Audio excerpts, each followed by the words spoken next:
I'm not kidding, I just read these today. Okay, so I've been working at the Barbara Davis Center for, I don't know, about 8.5 years.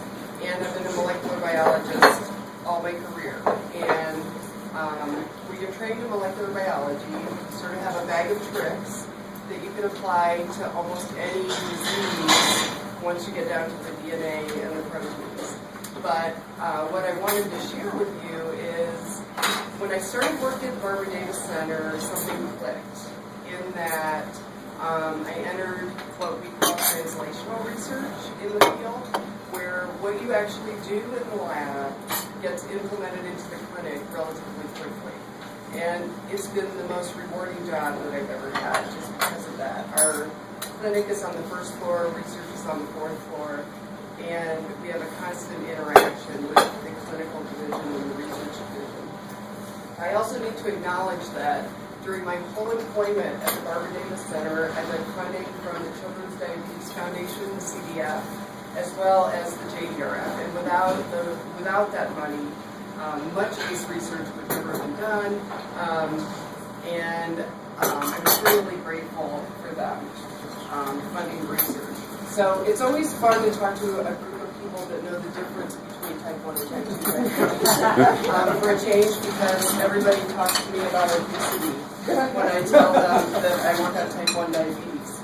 But both of those diseases, I'm just going to give you a little background about the biology, because I don't know how much biology you guys actually know about this. Probably a lot. But both diseases, of course, are central to this molecule, insulin. And this is my cartoon of a pancreas, and if you guys don't already know it, there are little pockets of cells in the pancreas called islets of Langerhans, islets for short, and they range from about 500 to 1,000 cells. It makes it very difficult to work with islets, isolated islets, because they're embedded within this huge organ, so it takes a lot of talent. We still do things the old-fashioned way and can dissect out those islets to do research on them. It's very difficult, but we have technicians at Barbara Davis Center who do that for us. So this represents an islet, a little ball of cells, and in response to glucose or a meal, when it's stimulated, the job of the islet cells, the beta cells make up the vast majority of the islet. The beta cells produce insulin, and that is their main job. They are insulin factories. This represents the insulin molecule, okay?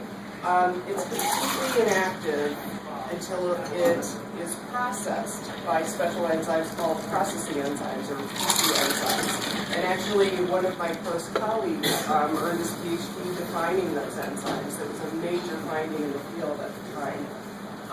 At the front of the molecule, it's called a pro-hormone, meaning it's inactive until it's cleaved. There's what we call a signal peptide, and that's sort of like a GPS. It tells the molecule where in the cell it needs to go. So the signal peptide will direct insulin, once it's synthesized, to the compartment in the cell where it's packaged, called the granule. And that's just like a little balloon in the cell that accumulates insulin and concentrates it and packs it very tightly. There are other regions in insulin. It's actually made up of 3 individual proteins. The signal peptide gets cleaved off when it reaches its destination. And then there are 2 other cleavages that happen. And it's just like clipping with scissors. So then these 2 proteins join. You can see it folds like this, and they form bonds there. And because the protein is clipped here and here, this C-peptide is removed. So once these bonds form, the insulin molecule is completely functional. The C molecule, I put it here because it's really important in that that's what a lot of physicians use to monitor type 1 diabetics, how much insulin they're actually making. So over the course of disease, the C-peptide level in the blood declines because they're making less insulin over time. Okay, so this shows you in the cell, this represents a beta cell, And remember I said the granules, these little balloons that contain insulin, are in the beta cell. And when stimulated by glucose or a meal or any carbohydrate, insulin is released from the beta cell. And what happens is these little balloons move to the surface of the cell and then expel their contents into the bloodstream. So these are just packed with insulin. And what I've shown here is a simple chart over time that shows what happens in response to glucose. So beta cells get stimulated with glucose. You have this rapid release of insulin. This is called first phase release. This rapid burst of insulin release, that's because a lot of these granules are just lined up on the cell membrane ready to dump their contents. Okay? Then there's a slow second peak, and that's these granules moving to the surface of the cell, ready to dump their contents. But among type 1 diabetics, what you first see is the loss of this first phase of insulin release. And that's what physicians monitor. Put that down. So, long ago, the first evidence that type 1 was an autoimmune disease came from some old-fashioned microscopy. So I tried to draw a microscope slide here. You guys can all see them.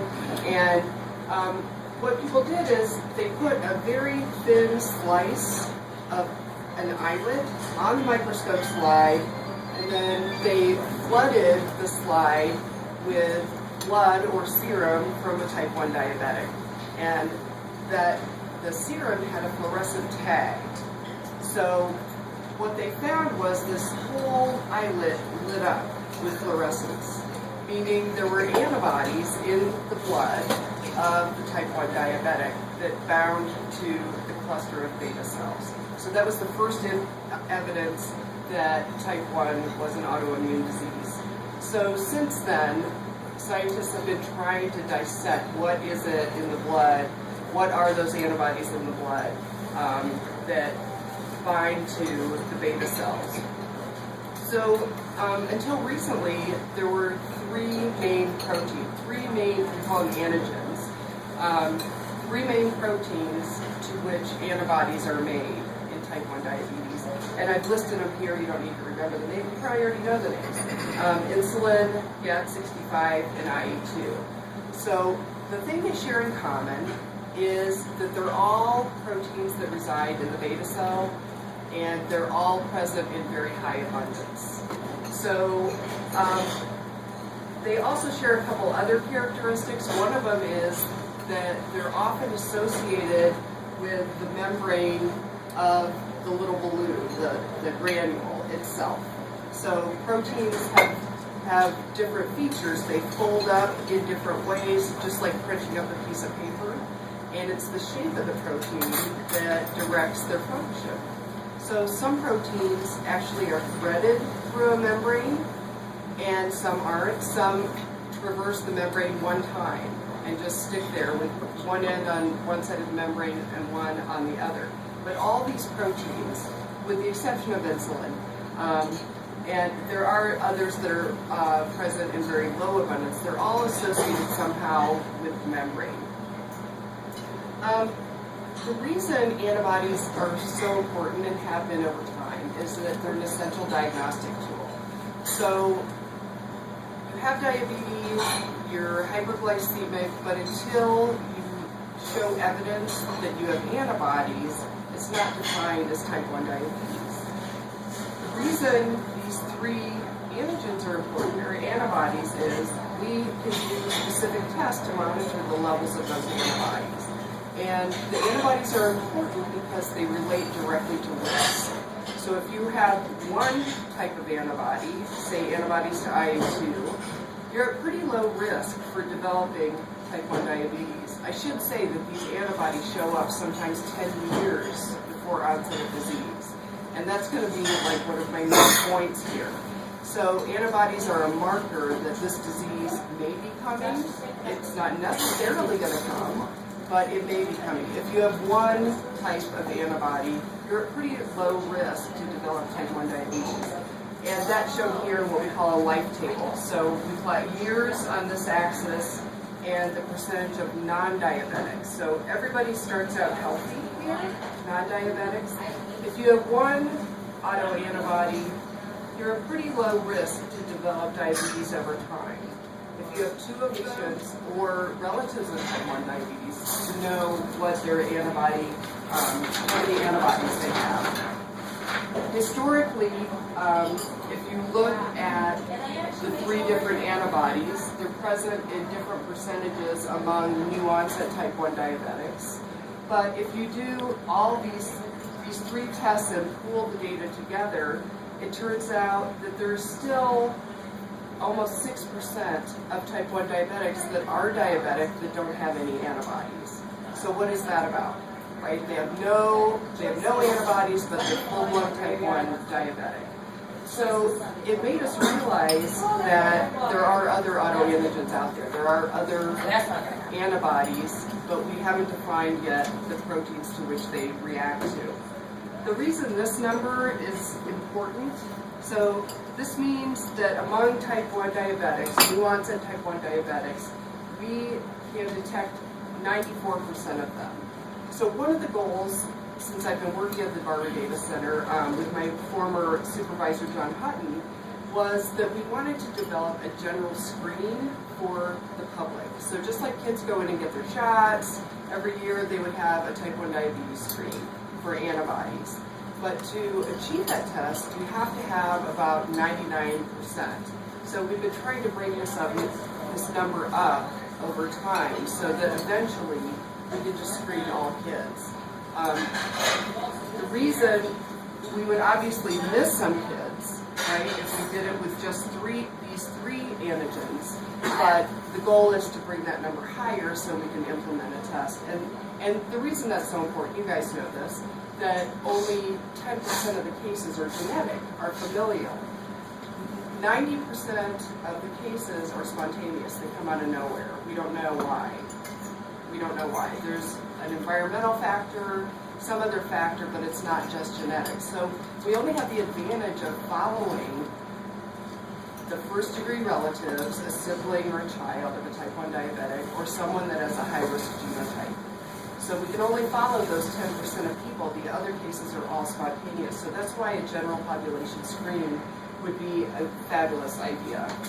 We would catch all those kids that go into a coma and the parents have no idea what's going on.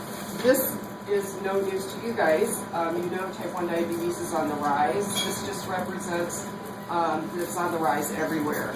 You know, we do studies all over the world. Finland is very high. Sweden is very high. Here's Colorado, Germany. So you guys know the incidence of type 1 diabetes is going up all the time. So that again shows us that there are environmental factors, right? If you have identical genetics, which is shown by twin studies here, identical genetics, those twins will develop diabetes at different rates. If you can see this chart, if you have years, time on this axis, and again, 100% of the twins don't have, one twin has diabetes and the other twin doesn't. This shows how rapidly the other twin will get diabetes. If it were just genetics, they would get diabetes at the same time because they're genetically identical. Okay, so we know that there's a genetic component and an environmental component, and something goes amiss with the immune system.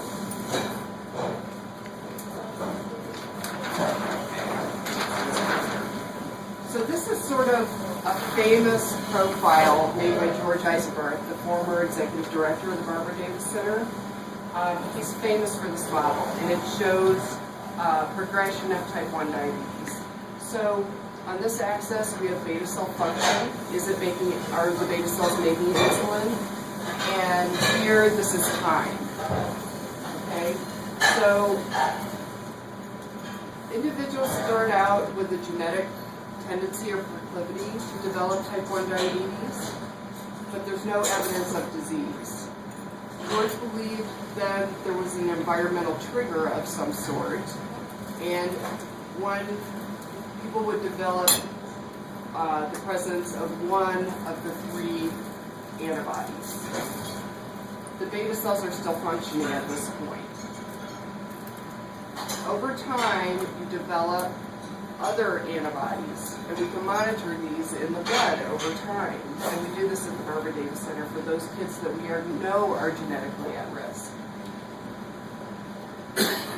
After you have several antibodies, you still have no disease. You start to lose first phase insulin release, that high peak for the stimulation of glucose. Then eventually high sugar in the blood, and if you monitor when you're making insulin by the appearance of that C-peptide in your bloodstream, the little protein that's clipped out when insulin is made, there's virtually no C-peptide. So the point that's really important here is this can take up to 10 years. We can see that the disease may be coming, possibly over 10 years if we're monitoring antibodies. So what this gives us is a window of time for therapeutic intervention. All the beta cells are still intact here. And we are working on efforts to preserve the existing beta cells because they're still there, they're still functioning. We don't have onset of the disease yet. So preservation of the existing beta cells before they're destroyed. So there are many efforts aimed at that. So here's the idea of other antigens. So I'm going to jump back to developing the general population screen. So about 6 years ago, my boss, John Hutton, came up with this idea that we needed to find other antigens in type 1 diabetes. Those three had been around for years. There hadn't been any new antigens identified in 10 years. So John reasoned that if we look at the common characteristics among these antigens, they tend to be highly expressed in the beta cell, so there's tons of protein in the beta cell. They're exclusively expressed in the beta cell. So they're not expressed all over the place, they're not in neurons, they're not in the stomach, they're exclusively expressed in the beta cell. And as I said before, they're associated with the membrane. So they either thread through the membrane, weave in and out of the membrane, or they stay on the membrane, but somehow they're involved in that secretion process and are stuck to the membrane. So with the technologies that have been developing in molecular biology over the last few years, the advance of using what we call bioinformatics, using computers to kind of process lots and lots of data, stuff that we couldn't do years ago. With the development of these, we were able to come up with a list of probable candidates. And we knew that it's sort of a mathematical algorithm synthesizing a whole bunch of data, more data than you would ever want to look at in your life. And it spat out a gene list for us of things, of proteins that are likely to be antigens. And the reason we knew we were on the right track is because insulin was the highest one on the list. And then there was GAD65 on the list. And then there was IE2 on the list. So we knew all the previously identified antigens were ranking very high on the list. And then we came across some that we had never seen before. Okay, and so that's this molecule called zinc transporter 8. Okay, that's my favorite molecule. It is a zinc transporter, like the name says. Okay, so that's its function. It sits on the membrane. This is the cell membrane. It sits on the membrane and it shunts zinc out of the cell. It also sits on the granule membrane, and it shunts zinc into the granule. So it's a directional transporter. We know zinc is essential for insulin condensation. There are 6 molecules of insulin that wrap around the zinc molecule to make it condense and be very tight, and so you get a really high concentration of insulin in the granule. So it was really no surprise that this is really the perfect candidate. Another nice feature it has is if this is the beginning of the zinc transporter and this line represents the plasma membrane, it threads through the membrane 6 times. So it meets that criteria that it has to be associated with the membrane. So to make a really long story short, over the course of 3 or 4 years, we developed a test to see whether type 1 diabetic patients have antibodies in their blood that bind to this molecule. So I did that using cloning and all kinds of tricks that I learned over the years. And I found that all the antibodies just bind to this little tail. Okay, this is just the tail of zinc transporter. There's hardly any antibody binding to this part of the molecule, just this little tail. So what I did was I was able to generate an antibody test by tagging this little protein and allowing antibodies from patient blood to bind to that tagged protein, and then measure how much of this tagged protein could be measured with the radioactive tag. So that was a direct indication of how high the concentration of antibodies were in the blood of type 1 diabetic patients. And this just shows the chart of that very simple experiment. Non-diabetic patient serum doesn't bind to that protein, but there are antibodies in type 1 diabetic patients that do bind to that protein. So this was fabulous. There hadn't been an antigen in 10 years. And so when you put it together with the other known antigens, we got up to 98.2%, meaning we can identify antibodies in 98.2% of newly diagnosed type 1 diabetic patients. The reason this discovery was so important is because, as I said, if you have one antibody, you're at pretty low risk to get type 1 diabetes. If you have two, you're higher risk, 3 more, and so on. So now we have 4 antibodies to measure. And the most satisfying thing for me is that we developed this test in the lab. Within a year, a company picked up the patent and made a little kit so that they could test for this antibody all over the place. We get royalties of about maybe $100 a year because it goes through, the university, et cetera, et cetera. So it's certainly not the money, right? But it's very satisfying that this is a very useful test and that they're using it in clinics all over the world. And it helps people determine their risk for type 1 diabetes. The other thing it does is a lot of the clinical trials that are out there, one of the main criteria is the patient has to be positive for 2 autoantibodies. So this allows patients to be in those clinical trials where otherwise they would not be candidates. And so they can actually enter into clinical trials because of zinc. Okay, so this just kind of diagrams strategies for the cure, which I know, that is what JDRF wants, right? They want the cure.